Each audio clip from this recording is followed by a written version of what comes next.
మీకు ఒక వ్యక్తిని గురించి దేవుడు మళ్ళీ ఆయన గురించి దేవుడు మాట్లాడుతున్నారు. దావీదు మహారాజు ఆయన రాజు కాకముందు గొర్రెలు కాసుకునేటప్పుడు సింహం వచ్చి తన మందలో ఉన్న గొర్రె పిల్లని ఎత్తుకుపోతుంటే అమాంతంగా సింహం మీద పడి దాన్ని చీల్చి పడేశాడు. మరొకసారి తన గొర్రెల మంద మీద పడి ఎలుగుబంటి గొర్రెల్ని చంపడానికి వస్తే ఎలుగుబంటి మీద పడి దాన్ని చీల్చి పడేశాడు. గుర్తింపు లేదు. గుర్తింపు ఉందా దావీదుకి? సింహాన్ని చంపాడు, ఎవరన్నా గుర్తించారా? ఎలుగుబంటిని చంపాడు, ఎవరన్నా గుర్తించారా? ఎవరికి చెప్పుకున్నా ఎవరు ఆయన నమ్మి ఈయన సింహాన్ని చంపాడు, ఈయన ఎలుగుబంటిని చంపాడు అని ఎవ్వరు ఆయన్ని పైకి తీసుకెళ్ళాలా. దావీదు గొప్పోడు అని ఎవ్వరు ఆయన్ని పొగళ్ళా. ఓపిక పట్టాడు దావీదు.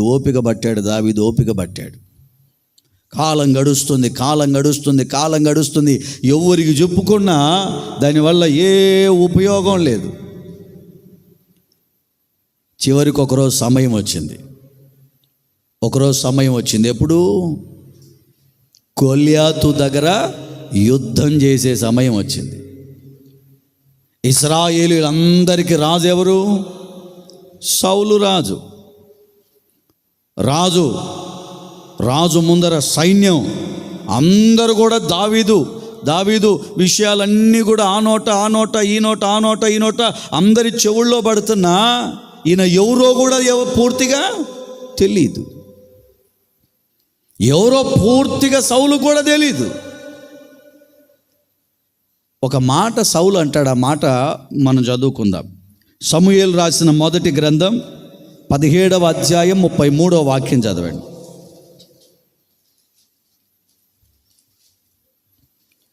పదిహేడవ అధ్యాయం 33. ఈ ఫిలిష్తీయుణ్ణి ఎదుర్కొని వానితో పోట్లాడడానికి నీకు బలం చాలదు. నువ్వు చాలా చిన్నోడివి. వాడేమో చిన్నప్పటి నుంచి యుద్ధం నేర్చినవాడు. గొల్యాతు ఏమో చిన్నప్పటి నుంచి యుద్ధ నేర్పరి. నువ్వేమో చిన్నోడివి. నీ వల్ల అవుతుందా? నీ వల్ల కాదు. దావీదు అంటాడు, అయ్యా నేను సింహాన్ని చంపినోన్నయ్యా, నేను ఎలుగుబంటిని చంపినోన్నయ్యా, నేను ఎలుగుబంటిని చంపాను, సింహాన్ని చంపాను. ఈ గొల్యాతు ఒక లెక్కన అయ్యా నాకు మృగాలతోనే పోరాడి గెలిచినోని, మానవులు ఒక లెక్కన నాకు అని దావీదు ఎంత చెప్పినా ఎవరికి నమ్మకం కలగడంలా. ఎవరికి నమ్మకం కలగడంలా. ఎలా చంపావు సింహాన్ని? నేనయ్యా చేత్తోనే చీల్చేశా. కుదరదులే కానీ నా వస్త్రాలన్నీ వేసుకోమంటున్నాడు సౌలు. ఆయన కవచాలన్నీ కూడా ఈయనకేమంటున్నాడు. ఎందుకని? నమ్మకం లేదు దావీదు మీద. గమనించండి, ఆ అధ్యాయంలో కొన్ని ప్రాముఖ్యమైన విషయాలు రాయబడ్డాయి. 48, 49, 50. ఆ ఫిలిష్తీయుడు లేచి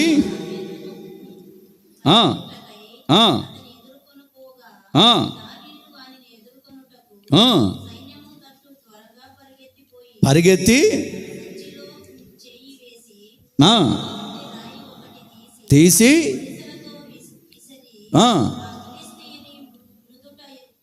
కొట్టెను.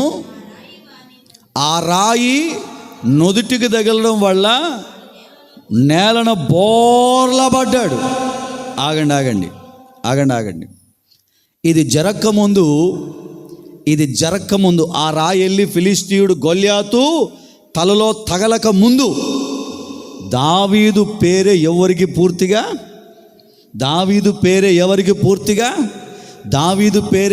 పూర్తిగా అప్పటిదాకా నేను అది చేశాను అక్కడ పోయాను ఇక్కడ పోయాను ఎన్ని చెప్పుకున్నా ఒక్క చోట గుర్తింపు లేదు. Right time.